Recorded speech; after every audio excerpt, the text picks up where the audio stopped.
আবু সাঈদ খুদরি রাদিয়াল্লাহু তাআলা আনহু বলেন, রাসূল সাল্লাল্লাহু আলাইহি ওয়াসাল্লাম বলেছেন, মান সামা ইয়াওমান ফি সাবিলিল্লাহ বা'দাল্লাহু ওয়াজহানিন নারি সাবিনা খরিফা। কেউ যদি আল্লাহকে সন্তুষ্ট করার জন্য একদিন সিয়াম থাকে, তাহলে আল্লাহ তাকে জাহান্নাম থেকে ৭০ বছরের পথ দূরে সরিয়ে দেবেন। অফি রিওয়ায়াতিন, অন্য এক বর্ণনায় এসেছে, রাসূল সাল্লাল্লাহু আলাইহি সাল্লাম বলেছেন, মান সামা ইয়াওমান ফি সাবিলিল্লাহ বা'দাল্লাহু ওয়াজহাহু আন মাসিরাতে আম। কেউ যদি একদিন আল্লাহকে সন্তুষ্ট করার জন্য সিয়াম থাকে, তাহলে আল্লাহ তাকে জাহান্নাম থেকে ১০০ বছরের পথ দূরে সরিয়ে দেবেন।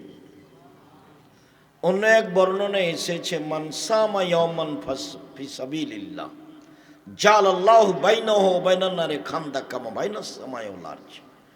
কেউ যদি আল্লাহকে সন্তুষ্ট করার জন্য একদিন সিয়াম থাকে, তাহলে ব্যক্তির মাঝে আর জাহান্নামের মাঝে একটা গর্ত তৈরি করা হবে, যে গর্তের ব্যবধান হলো আকাশ জমিনের ব্যবধান, মানে ৫০০ বছরের পথ।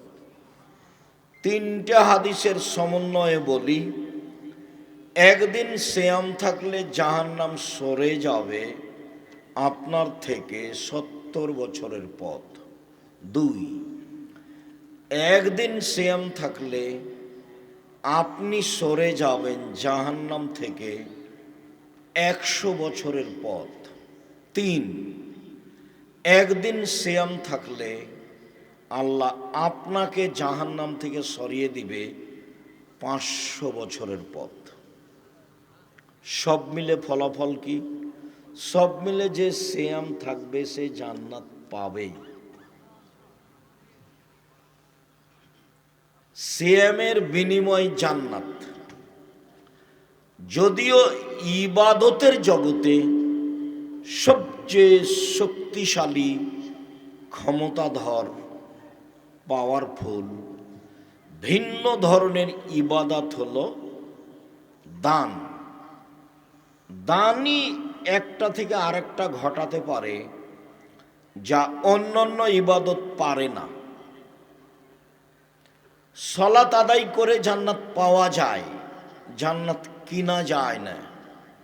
সিয়াম পালন করে জান্নাত পাওয়া যায়, জান্নাত কিনা যায় না। হজ করে জান্নাত পাওয়া যায়, জান্নাত কিনা যায় না। দান এমন একটা ইবাদত যা দিয়ে জান্নাত কিনা যায়। আল্লাহ বলছেন, পৃথিবীর মানুষ, আমি তোমাদের কাছে জান্নাত টাকা ও জানের বিনিময়ে, মাল ও জানের বিনিময়ে বিক্রি করে দিলাম। যাও, তোমরা টাকা দিয়ে জান্নাত কিনে নাও। আর দান এমন একটা ইবাদত যা দিয়ে বালা মুসিবত, বিপদ আপদ দূর হয়ে যায়।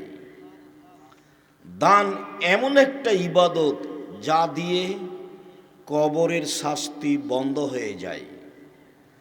দান এমন একটা ইবাদত যা দিয়ে মরা মানুষের পাপ মিটে যায়। আপনি আপনার বাপ মা মারা গেছেন, তাদের নামে দান করবেন, তাদের পাপ মিটে যাবে। হাদিস বুখারী মুসলিম। দান এমন একটা ইবাদত ও মানুষের পাপকে মিটিয়ে দিতে পারে, পানি যেমন আগুনকে নিভিয়ে দিতে পারে। দান এমন একটা ইবাদত আল্লাহর রাগকে মিটিয়ে দিতে পারে। ইন্না সাদকাতা সিররে তুতফিউ গাযাবার রাব্বি। নিশ্চয় গোপন দান আল্লাহর রাগকে মিটিয়ে দেয়। দান এমন একটা ইবাদত যা বিচারের মাঠে দলিল হিসাবে আসবে।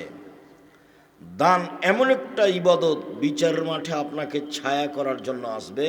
হাত্তা ইউকজা বাইনান নাস, যতদিন পর্যন্ত মানুষের মাঝে বিচার শেষ না হবে ততক্ষণ পর্যন্ত আপনি দানের ছায়াতলে থাকতে পাবেন। এ কথা মুহাম্মদ সাল্লাল্লাহু আলাইহি সাল্লাম বলেন। সালাত আপনার ছায়া হিসাবে আসবে না, সিয়াম আপনার ছায়া হিসাবে আসবে না, হজ আপনার ছায়া হিসাবে আসবে না, তাসবিহ তাহলিল জিকির আজকার আপনার ছায়া হিসাবে আসবে না। সম্মানিত দিনী ভাই বোন, বলছিলাম যে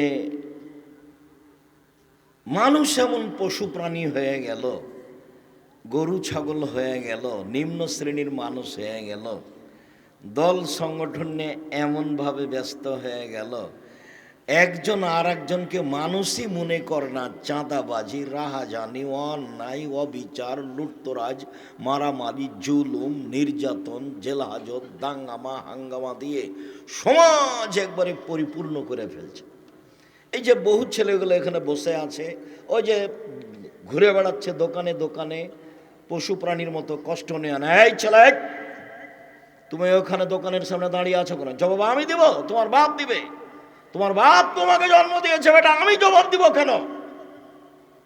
তুমি পশু প্রাণীর মতো কিনা সেটা তোমার বাপ বুঝবে বিচারের মাঠে। তোমার বাপ মনে করেছে জন্ম দিতে পারলেই বাপ হওয়া যায়। এই কথা মুহাম্মদ সাল্লাল্লাহু আলাইহি সাল্লাম বলেননি, জন্ম দিতে পারলে বাপ হওয়া যায় না। যে বাপ ছেলেকে মানুষের মতো মানুষ করতে পারে, নিজের পয়সা খরচ করে, সে হলো প্রকৃত বাপ। প্রথমে তিনি বললেন প্রয়োজনে আদর করে, প্রয়োজনে পিটিয়ে। 10টা হাদিস আছে খালি পিটিয়ে ঠিক করতে হবে তার। এমনকি মেয়ে, বুখারী মুসলিমের হাদিস, মেয়ে বড় হয়ে গেছে, যুবতী হয়েছে, ছেলে মেয়ের মা হয়ে গেছে, 10 ছেলের মা হয়ে গেছে, তবু বাপ তাকে পিটিয়ে ঠিক করবে, পিটিয়ে। বুখারী মুসলিমের হাদিস। তার নাম বাপ। কি দিয়ে বুঝাই আপনাকে? আমি শুরু থেকে নিয়ে শেষ পর্যন্ত হেঁটে আসলাম, সবাই দোকানের সামনে দাঁড়িয়ে আছে, পুরুষ নারী। জবাব আমি দিব? প্রোগ্রাম না এটা, মেলা। কি বুঝাতে চাচ্ছেন আপনি আমাকে? সম্মানিত দিনী ভাই বোন, দেখেন 1 মিনিট।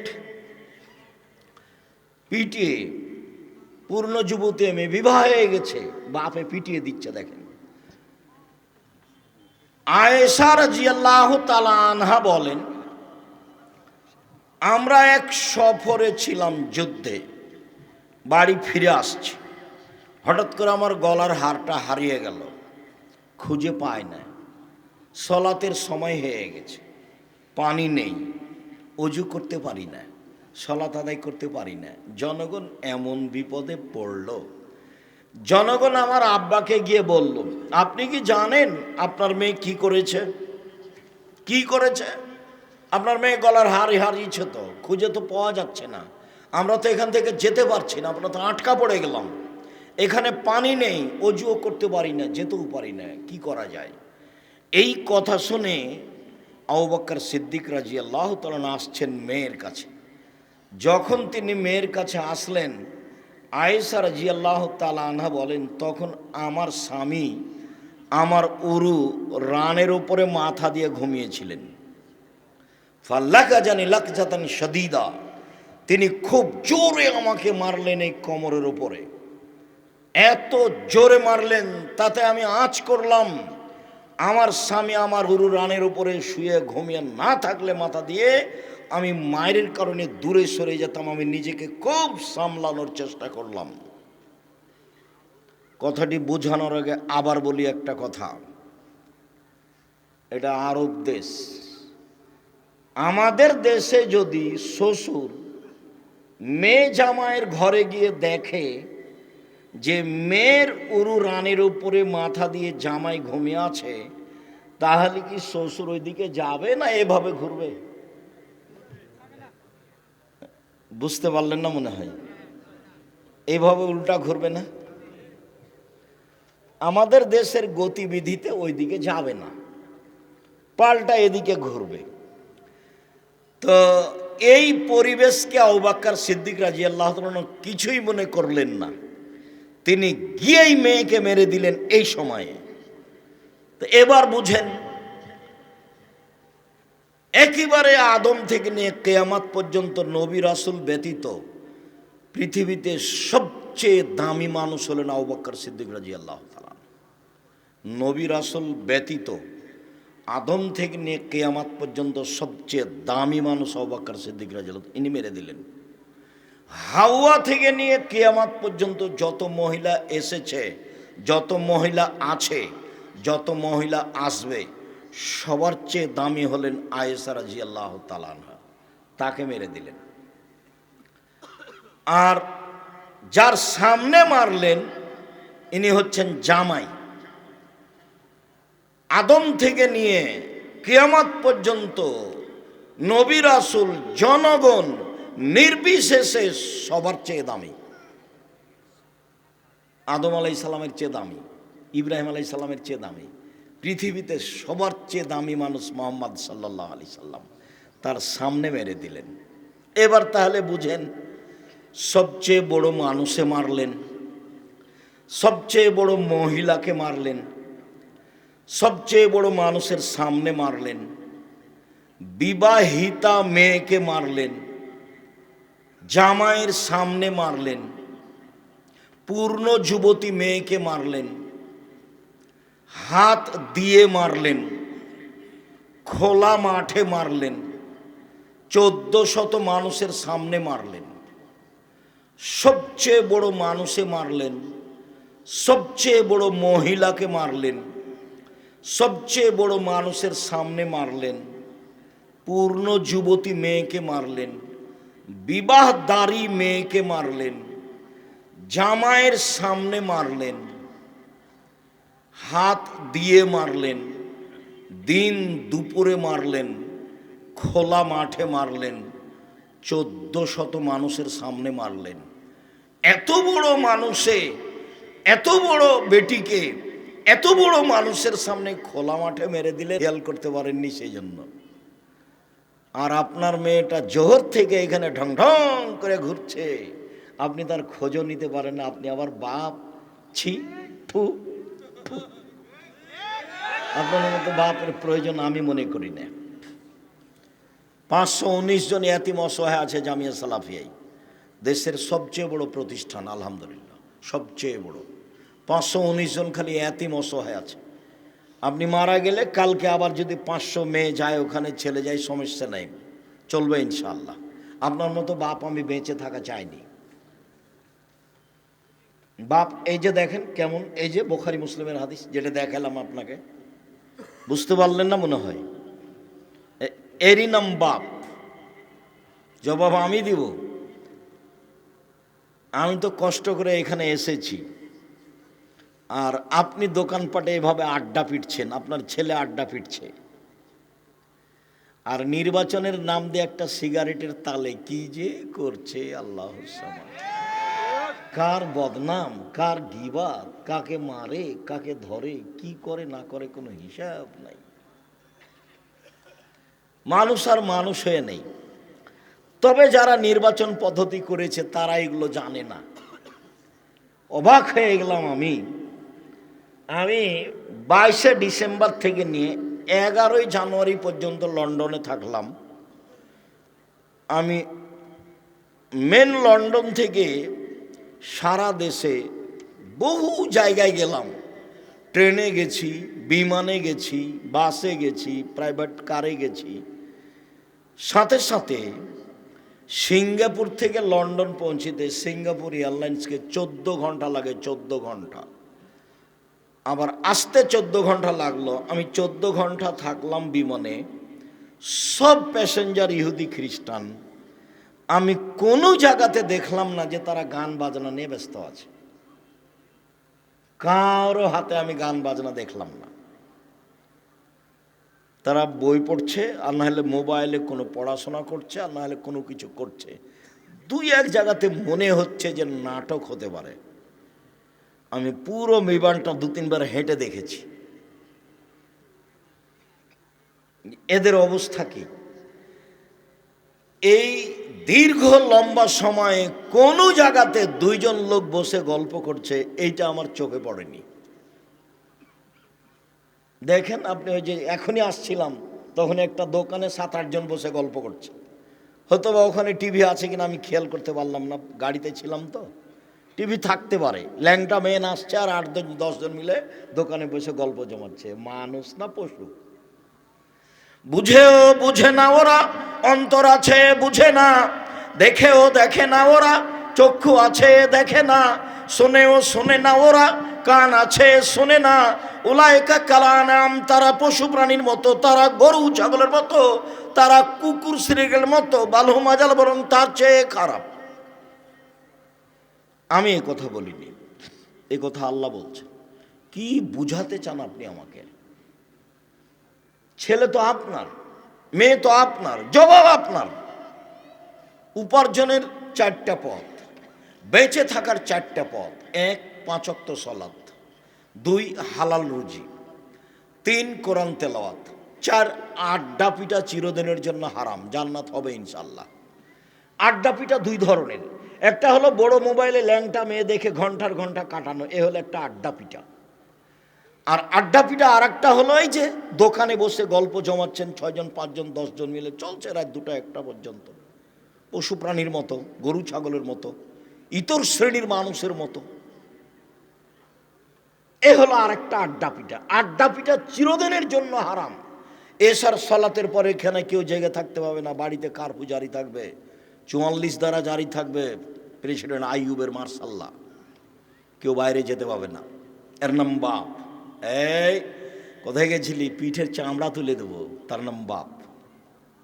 ও বাপ বুঝতে পারেনি কাকে বাপ বলে। ওর বাপ বিবাহ দিয়েছে, বউ বাড়িতে এসেছে, বউয়ের কাছে গেছে, তাই ছেলে মেয়ে হয়েছে, বলছে বাপ। ও বুঝতে পারেনি বাপ কাকে বলে, মাও বুঝেনি। ওর বাপ বিবাহ দিয়েছে, স্বামীর কাছে এসেছে, সন্তান হয়েছে, তাই বলছে আমি মা। মা তো তাকে বলে না।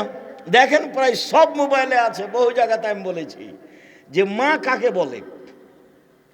জাবের রাদিয়াল্লাহু তাআলা আনহু বলেন যে রাসূলের সাথে আমরা যুদ্ধ করে আসছিলাম, এখন রাতে আমরা মদিনায় ঢুকবো। তো আল্লাহ রাসূল বলছেন, এই থামো থামো, সবাই এখানে থাকো, সবাই এখানে থাকো, সকালে ঢুকবো। তো আমি জাবের বলছেন, আল্লাহর নবী, আমি নতুন বিবাহ করেছি, আমাকে বাড়ি যেতে দেন। তখন আল্লাহ রাসূল সাল্লাল্লাহু আলাইহি ওয়াসাল্লাম বলছেন, ও তুমি নতুন বিবাহ করেছো? তো কুমারী মেয়ে বিবাহ করেছো না তালাক প্রাপ্তা মেয়ে বিবাহ করেছো? তখন আমি বললাম, আল্লাহ রাসূল, আমি তালাক প্রাপ্তা বেশি বয়সের মেয়ে বিবাহ করেছি। তো রাসূল সাল্লাল্লাহু আলাইহি ওয়াসাল্লাম বললেন, কেন তুমি কুমারী মেয়ে কেন বিবাহ করলে না? তুমি তার সাথে খেলতো, তোমার সাথে খেলতো। আল্লাহ রাসূল এই পর্যন্ত বললেন। তখন জাবের রাদিয়াল্লাহু আনহু বলছেন, আল্লাহ নবী শোনেন, আমার আব্বা উহুদের যুদ্ধে শহীদ হয়েছে 9 জন মেয়ে রেখে, আমার 9 জন বোন আছে। আমার আব্বা উহুদের যুদ্ধে শহীদ হয়েছে 9 জন মেয়ে রেখে, আমার 9 জন বোন আছে। ফাআকরাহু আন আতাযাওয়াজা মিসলাহুন্না, আমার বোনদের মতো কম বয়সের মেয়েকে আমি বিবাহ করা পছন্দ করিনি 4টা কারণে। আল্লাহর নবী শোনেন, আমার বোনদের মতো কম বয়সের মেয়েকে বিবাহ করা পছন্দ করিনি 4টা কারণে। 1, লিতুয়াল্লিমাহুন্না, আমি তালাক প্রাপ্ত বেশি বয়সের মেয়ে বিবাহ করেছি যাতে করে আমার স্ত্রী আমার মেয়ে বোনদেরকে বিদ্যা শিখাতে পারে। 2, লিতুয়াদ্দিবাহুন্না, আমি বেশি বয়সের তালাক প্রাপ্তা মেয়েকে বিবাহ করেছি যাতে করে আমার স্ত্রী আমার বোনদেরকে শিষ্টাচার শেখাতে পারে। 3, আমি বেশি বয়সের তালাক প্রাপ্তা মেয়েকে বিবাহ করেছি যাতে করে আমার স্ত্রী আমার বোনদেরকে মাথার চুল চিরুনি করে সাজগোজ করে পরিপাটি করে রাখতে পারে। 4, আমি বেশি বয়সের তালাক প্রাপ্তা মেয়েকে বিবাহ করেছি যাতে করে আমার স্ত্রী আমার বোনদের উপরে পাহারা দিতে পারে। মা মানে পাহারাদার।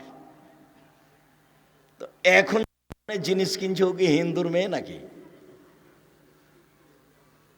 এটা কে? ভ্যানিটি ব্যাগ হাতে করে যে চলে যায় বাজারে, ও কে? ওই ইহুদির মেয়ে না খ্রিস্টানের? ওটার জবাব কে দিবে?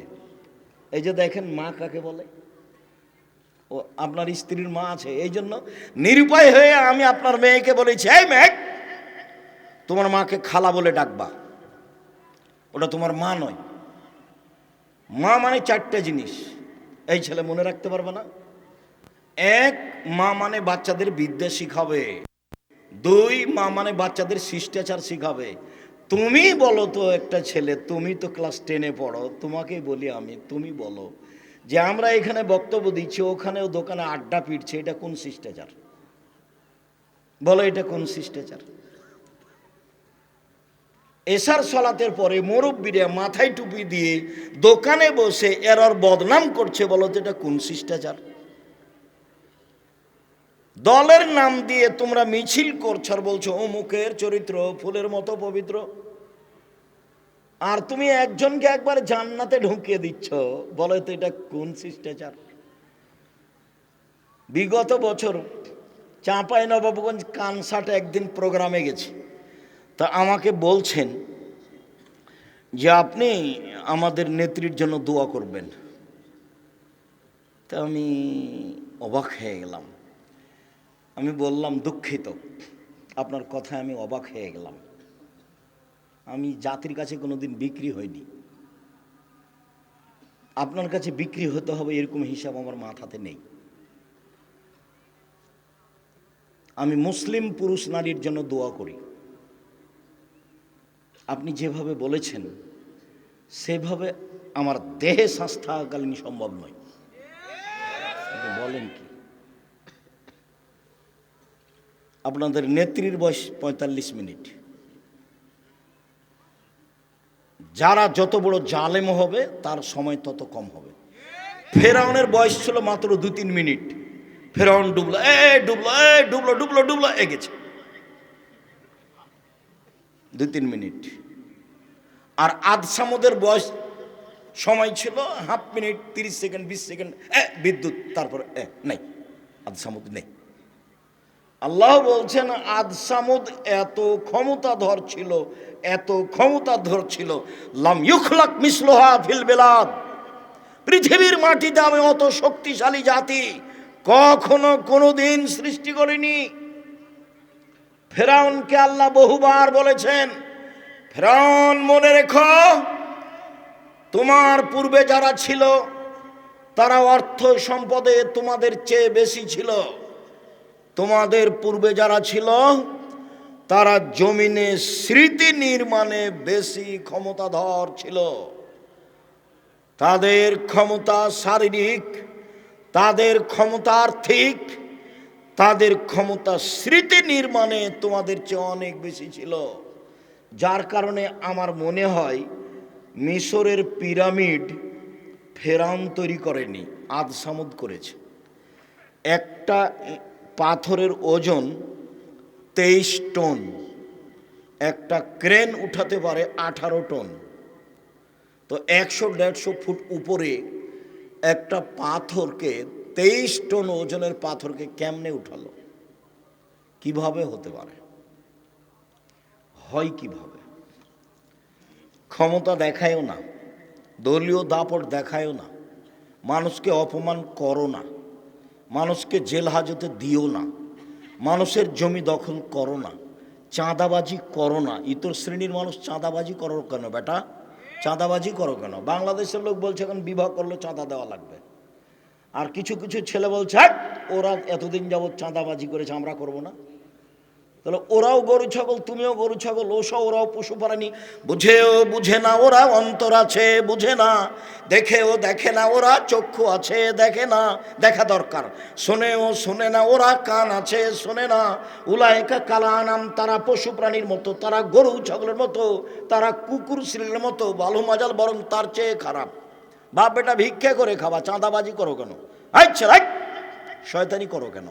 চাঁদাবাজি করো কেন বেটা? বাপ বেটা ভিক্ষা পাও না, ভিক্ষা চাইবা? উপার্জনের 1 নম্বর পথ হলো ব্যবসা, 2 নম্বর পথ হলো চাকরি, 3 নম্বর পথ হলো জমি চাষ, 4 নম্বর পথ হলো দিন মজুরি। সবচেয়ে নিম্নমানের উপার্জন হলো দিন মজুরি, কিষান কামলা, পাট দিয়ে খাওয়া, কিষান কামলা গিরি করে খাওয়া। এর ব্যাপার আল্লাহ রসুল বলছেন, এই সাবধান, এই সাবধান, দিন মজুরকে কাজ শেষ হওয়ার সাথে সাথে টাকা দিয়ে দাও, টাকা দিয়ে দাও, গায়ের ঘাম শুকানোর আগে টাকা দিয়ে দাও। চাকরি, এই যে চাকরি করছো শোনো, যে বেতন নির্ধারণ হয়েছে এই বেতনের বাইরে 1 টাকাও নিবা না, নইলে সেটা হবে আত্মসাৎ। মোহাম্মদ সাল্লাল্লাহু আলাইহি সাল্লাম এভাবে বলছেন। 3, জমি চাষ। জমি চাষ করো, তবে জমি চাষে অন্তর শক্ত হয়ে যায়, জমি চাষে মানুষ ভীরু হয়ে যায়, জমি চাষে মানুষ ইবাদত করতে পারে না, মানে জমি চাষকে পছন্দ করলেন না। 4, ব্যবসা। তখন তিনি বলছেন আত্তাজির আস-সাদিক আল আমিন ইয়াকুনু ইয়াউমাল কিয়ামা শুহাদা সিদ্দিকিন ওয়াল আম্বিয়া। সত্যবাদী বিশ্বস্ত ব্যবসায়ীরা বিচার মাঠে নবীগণের সাথে থাকবেন।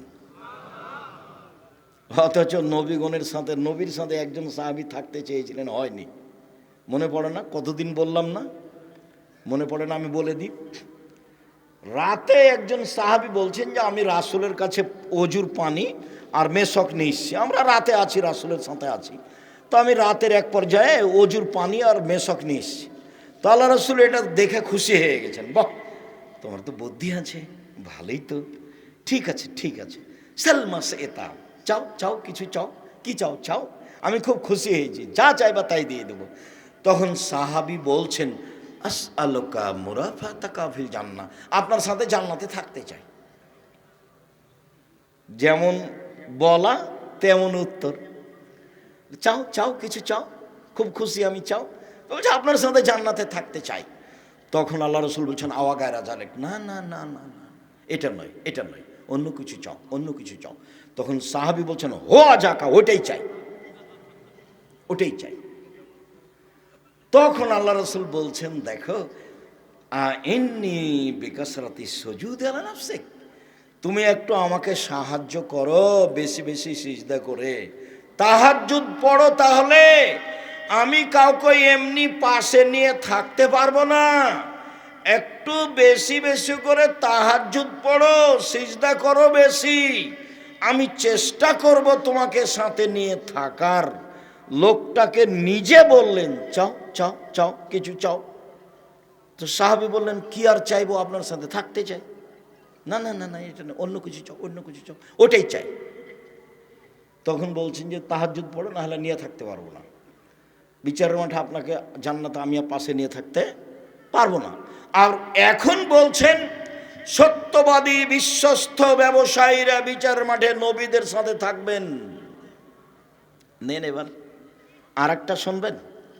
আল্লাহ রাসূল বলছেন ইয়া মাশারাত তুজ্জার, ব্যবসায়ীরা শোনো, ইন্নাল বায়া ইয়াহজুরুল কিযব ওয়াল হালাফ, ব্যবসাতে মিথ্যা কথা চলে আসে, কসম চলে আসে, ব্যবসাতে মিথ্যা কথা চলে আসে, কসম চলে আসে। ফাসুবহু বিসাদকা, তোমরা দান খয়রাত করে মিটিয়ে দাও, দান খয়রাত করে মিটিয়ে দাও। মানে ব্যবসার কত তিনি ব্যাপারে ব্যবসায়ীকে উৎসাহিত করলেন। চকলেট বিক্রিও ব্যবসা, বাদাম বিক্রিও ব্যবসা, কলা বিক্রিও ব্যবসা, জাপান থেকে মাল নিয়ে এসে চট্টগ্রামে নামিয়ে ঢাকাতে নিয়ে আসা ব্যবসা। যখন আপনি সত্যবাদী ব্যবসায়ী তখন এসব পথ, উপার্জনের পথ 4টে বাছাই করো। এই ছেলে 4টেই যদি না পারো তাহলে বাপ বেটা কি করবে? ভিক্ষে। গেলে কেন ওখানে? মুখের চরিত্র ফুলের মতো পবিত্র বললে কেন? ওকে চিনো তুমি? পিছনে গেলে কেন? মানুষের বদনাম করো কেন? ইতর শ্রেণীর মানুষ বাপ বেটা মনে করো কি? আমি তো গালি দিতে আসিনি, আমি দুঃখিত। তুমি জাতির কাছে চাঁদা চাইলে কেন? তোমরা বাপ বেটা জাতির জন্য বোঝা, তোমরা জাতির জন্য ঘৃণিত মানুষ। তুমি লুটতরাজ, তুমি দাগাবাজ, তুমি ধোকাবাজ, তুমি জুয়াচোর, তুমি জোর করে চাঁদা আদায় করো, চাঁদাবাজ। এই জন্য জন্ম নিয়েছ। জাতির উপকার করিও। কিছুই যদি না পারো তো একটা বৃদ্ধ মানুষকে ধরে একটু রাস্তা পার করে দিও। কিছুই যদি না পারো তো একটা ভ্যান ঠেকে আছে একটু পার করে দিও ধরে। কিছুই যদি না পারো তো পাশে একটা বৃদ্ধ মানুষ এসেছে, ওকে তুমি উঠে গিয়ে বসতে দিও। কিছুই যদি না পারো তো গাড়িতে একটা লোক ধরছে না, একটা বয়স্ক মানুষ এসেছে, তুমি আছো, তুমি নেমে গিয়ে বলো চাচা আপনি যান আমি পরে যাব, চাচা আপনি যান আমি পরে যাব, আপনি যান, এটা করিও। কিছুই যদি না পারো, জাতির উপকার করো, দাগাবাজ হয়েও না, ধোকাবাজ হয়েও না, জুয়াচ্চোর হয়েও না, চাঁদাবাজ হয়েও না। কেন এগুলো করবা? অবাক হয়ে যাই, লন্ডন অমুসলিম কাফেরদের দেশ, মোহাম্মদ সাল্লাল্লাহু আলাইহি সাল্লামের সব নিয়ম কানুন শিষ্টাচার নিয়ে নিয়েছে। একটা মেয়ে বোরখা পরে, 22 হাতের বোরখা পরে সারা দিন সারা রাত যদি ঘুরে, কেউ তাকে একটু কটু কথা বলতে পারবে না, মজাক করতে পারবে না।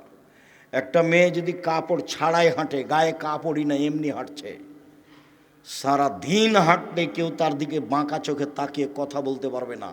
কথা বললেই 18 বছর জেল হবে। কতদিন জেল হবে? 18 বছর। খালি মেয়েটা যদি অভিযোগ করে তাহলে 18 বছর জেল হবে। যে দেশে বিবাহ নাই, যে দেশে জেনা কোনো ব্যাপার নয়, এরপরেও একটা মেয়ে খালি গায়ে হাঁটছে রাস্তাতে, কেউ যদি কোনো জায়গায় মজাক করে একটু উত্ত্যক্ত করে, মেয়েটা যদি পুলিশকে ডেকে বলে দেয় এর 18 বছর জেল হবে, মুখ খুলবে না, এর ভয় আছে 18 বছর জেল, মুখ খুলবে না। দুনিয়া উল্টে গেল, রাস্তাতে হাঁটছে ওর পাশাপাশি, তার সাথে একটু কথা বলবে না সাহস করে, তার নাম নিয়ম। এটাই মোহাম্মদ সাল্লাল্লাহু